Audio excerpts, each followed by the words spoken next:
आपका स्वागत है। आज की जो प्रेस कॉन्फ्रेंस में हमारे आज महेश जी धोड़ी, राजेंद्र पटेल, अरुण भाई और हमारी पूरी फ्रंटल ऑर्गेनाइज की जो हमारी टीम है, साथी है, यहाँ उपस्थित है। आज की प्रेस कॉन्फ्रेंस जो रखने का जो कारण है, जैसे आप सबने देखा होगा कि अभी हमारा दिल्ली दौरा हुआ, जिसमें हमारे ऑल इंडिया कांग्रेस के हमारे दादरा नगर हवेली के प्रभारी इंचार्ज श्री मानिकराव ठाकरे जी और डॉक्टर अंजलि के दिशा निर्देश में आदरणीय खड़गे साहब, हमारे नेता राहुल जी गांधी, हमारे ऑल इंडिया कांग्रेस कमेटी के जनरल सेक्रेटरी के.सी. वेणुगोपाल जी और ऑल इंडिया कांग्रेस सेक्रेटरी नेता डिसूजा जी, एक शुभेच्छा मुलाकात हुई। और इस अवसर पर प्रदेश में हमारे जो दादरा नगर हवेली कांग्रेस पार्टी के संगठन के बारे में चर्चा हुई। साथ ही जो पिछले 7-8 साल में या जो भाजपा के जो 11 साल गिना रहे हैं लोग, 11 साल में यहाँ की जो स्थिति है, वर्तमान में जो भी परिस्थितियाँ हैं, जो भी शासन प्रशासन, तानाशाही, मनमानी, भ्रष्टाचार, जितनी भी चीज़ें हो रही है, उसके ऊपर बहुत ही गंभीरता से हमारी चर्चा हुई, बात रखी। और ये तमाम चीज़ों को लेकर प्रदेश में एक आम जनता में, आम लोगों में, समाज का प्रत्येक वर्ग में डर खौफ में जो जी रहे हैं आम जनता, इस चीज़ को भी हमने हमारे वरिष्ठ नेताओं से चर्चा की। और इस सारी चीज़ों को ध्यान में रखते हुए ऑल इंडिया कांग्रेस कमेटी के हमारे नेताओं ने आश्वस्त किया है कि अब तक जो भी हुआ हो है या उसे भूलकर यहाँ दादरा नगर हवेली में अभी हम प्रदेश की जनता के हक अधिकारों की लड़ाई के लिए ऑल इंडिया कांग्रेस कमेटी की ओर से जिस तरह से भी सपोर्ट सहयोग चाहिए, हमारे ऑल इंडिया कांग्रेस कमेटी के नेता सभी हमारे सहयोग करेंगे, ऐसा हमें आश्वस्त किया है। बहुत खुशी की बात है कि दादरा नगर हवेली में पहली बार इस तरह से एक नई ऊर्जा के साथ एक नया कांग्रेस संगठन और कांग्रेस की विचारधारा के साथ लेकर, जो कांग्रेस की जो आइडियोलॉजी है, सभी समाज के साथ लेकर कांग्रेस पार्टी और कांग्रेस संगठन को हम मजबूत करेंगे। और ऑल इंडिया कांग्रेस कमेटी के दिशा निर्देश में हम यहाँ पर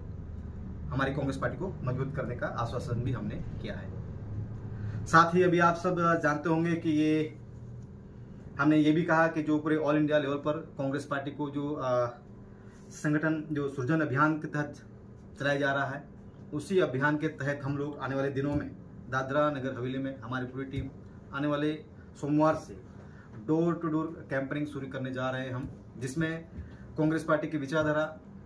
लोगों तक, जन जन तक पहुंचाने के लिए और हमारे साथ जो प्रदेश में जो वर्तमान समय में जो स्थिति है, जो समस्या चल रही है, जनता के हक अधिकारों की लड़ाई लड़ने वाले लोगों को, कांग्रेस पार्टी की विचारधाराओं से जो सहमत लोग हैं, ऐसे लोगों को साथ लेने के लिए हम लोग मंडे से हमारा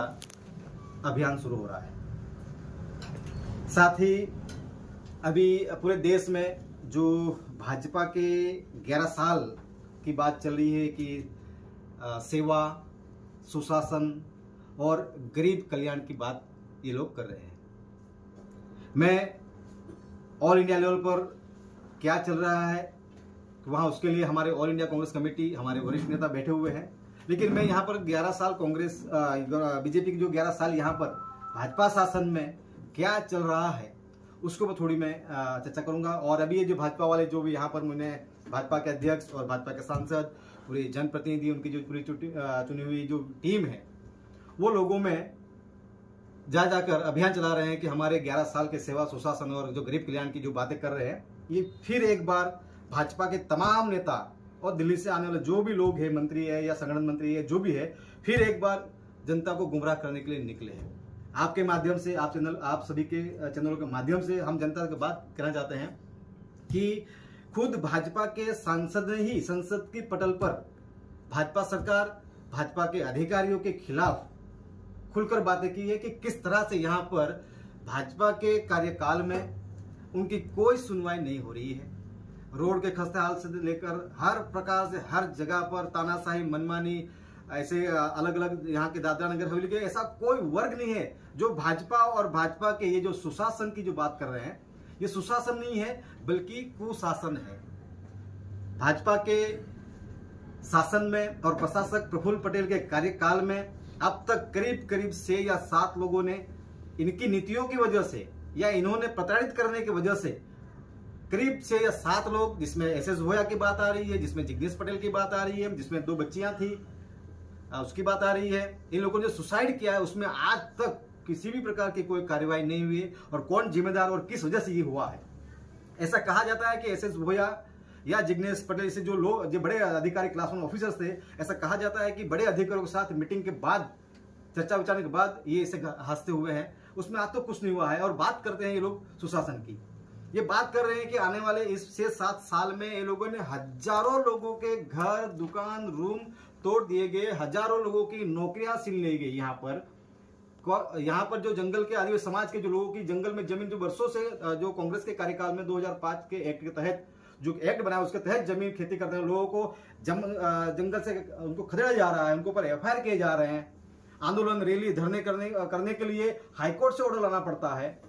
जो यहाँ आर्टिकल 19 के तहत संविधान के दायरे में जो आंदोलन, रैली, धरना करना चाहते हैं, मेमोरेंडम देना चाहते हैं, उन लोगों के ऊपर जबरन चैप्टर केस या एफआईआर करके उनको ऊपर डराया धमकाया जा रहा है। फिर किस सुशासन की बात कर रहे हैं लोग।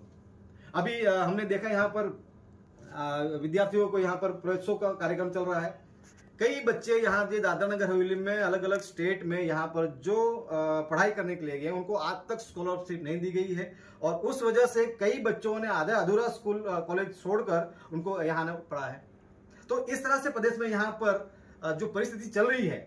ये तमाम चीजों को ध्यान में रखते हुए कि दादरा नगर हवेली में जो आने वाले समय में जो ये सेवा और सुशासन और जो गरीब कल्याण की जो बात कर रहे हैं, ये भाजपा का एक दिखावा है। और मैं आपके चैनल के माध्यम से ये भी कहना चाहता हूं कि भाजपा के सांसद ये जो कह रहे हैं आज के डेट में कि वो खुद जो करीब 12,000 करोड़ का यहाँ का जो प्रोजेक्ट है उसमें बहुत करोड़ों का भ्रष्टाचार हुआ है, ये खुद भाजपा की संसद के पटल तक कह चुकी है। यही नहीं, अब तक यहां पर करोड़ों रुपए के प्रोजेक्ट लाए गए, काम हो रहे हैं। उसमें ये जब से ये संसद बनी है, जो जितने भी यहां पर जो प्रोजेक्ट अनावरण किए गए, उद्घाटन किए गए, उसमें कहीं भी सांसद महोदया जी का वो तख्ती पर नाम तक नहीं है। फिर किस सुशासन की लोग बात कर रहे हैं। इसलिए मैं कह रहा हूं कि ये दादरा नगर हवेली में सेवा, सुशासन, जो गरीब कल्याण की बात है, गरीबों को हटाने का काम किया है, छोटे मोटे व्यापारियों को हटाने का काम किया है, लोगों की नौकरियां छीनने का काम किया। यहाँ पर जो मिनिमम जो वेजेस है, आज भी प्राइवेट सेक्टर छोड़िए, वो गवर्नमेंट में भिन्न भिन्न डिपार्टमेंट विभागों में जो लोग हैं उनको मिनिमम वेजेस नहीं दिया जा रहा है, उनको पीएफ की नहीं दिया जा रहा है, उनको 8,000, 9,000 में 7,000 में काम करवाया जा रहा है। फिर किस सुशासन की लोग बात कर रहे हैं, समझ में नहीं आ रहा है। कांग्रेस पार्टी जो भाजपा के 11 साल जो अभियान चला रहे हैं, बिल्कुल उसकी हम निंदा करते हैं। और फिर ये लोग भाजपा वाले दादरा नगर जनता को गुमराह करने के लिए निकले हैं। और मैं आपके चैनल से माध्यम ये भी कहना चाहूंगा कि इनके पास कोई काम धंधे नहीं है, बस सिर्फ और सिर्फ भाजपा के नेताओं की पुण्यतिथि, किसी के जन्म जयंती, सिर्फ ऊपर से जो भी आदेश आता है उसके ऊपर बस ऊपर वाला कोई डमरू बजाता है और ये भाजपा के दादरा नगर के नेता बस डमरू लेकर नाचने निकल पड़ते हैं। ये आज इनकी हालत है। लेकिन आप लोगों के माध्यम से हम आश्वस्त करना चाहते हैं और जनता को भी आश्वस्त करना चाहते हैं कि आने वाले समय में दादरा नगर हवेली में एक नई कांग्रेस, नया ढांचा, पूरा स्ट्रक्चर हमारा तैयार होने जा रहा है यहाँ पर। और आपके चैनलों के माध्यम से हम कहेंगे कि जो सही में प्रदेश के जनता के हक अधिकारों की लड़ाई जो लड़ना चाहता है, जिनको सही में सेवा करनी है, जिनको जो गलत तो गलत कह सके, जो सही को सही और चोर को चोर कह सके, ऐसे युवा, ऐसे साथी कांग्रेस पार्टी में हम उनका स्वागत करते हैं। और प्रदेश के ऐसे लोगों की जरूरत है कि आने वाला समय, क्योंकि जिस हिसाब से भाजपा का शासन चल रहा है, क्योंकि यहाँ पर बिल्कुल मैं तो ये कहूंगा कि जो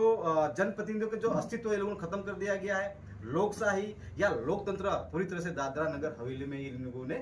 खत्म कर दिया गया है साथियों। तो आने वाले समय में हम लोग अभी, जैसे कि मैंने कहा कि आने वाले समय में कांग्रेस पार्टी आने वाले मंडे से हम डोर टू डोर कैंपेनिंग शुरू करने जा रहे हैं और लोगों को स्वागत करेंगे। और आने वाले समय में पूरी ताकत के साथ आने वाले जो भी लोकल सेल्फ गवर्नमेंट के जो चुनाव है,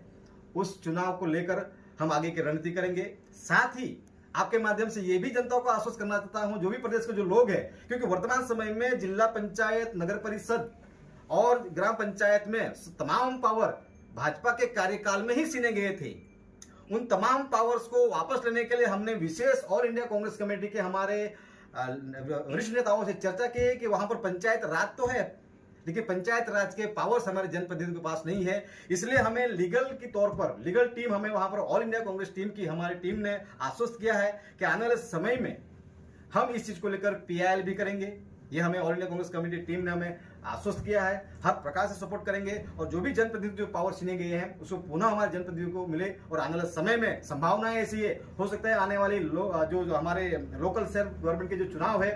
जिला पंचायत है, नगर परिषद है या ग्राम पंचायत में, हो सकता है कि हमारी सरकार कांग्रेस पार्टी की सरकार बने, ऐसा हमें लग रहा है। इसलिए हम लोग अभी से उसकी तैयारी कर रहे हैं।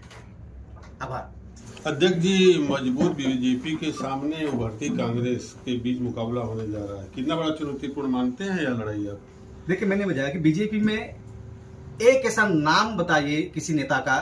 जो जनता के बारे में सोचता हो या जनता के हक अधिकार को लड़ाई लड़ता हो। एक नाम बताइए आप। मीडिया के सामने खुली चुनौती है और मैं ये 11 साल के सुशासन करने को जनता को गुमराह करने के लिए निकले हैं। आपके मीडिया के माध्यम से मेरी खुली चुनौती है बीजेपी के एजेंटों को कि 11 साल के सेवा, सुशासन, गरीब कल्याण के लेकर हमारे सामने आमने सामने एक खुली डिबेट हो जाए।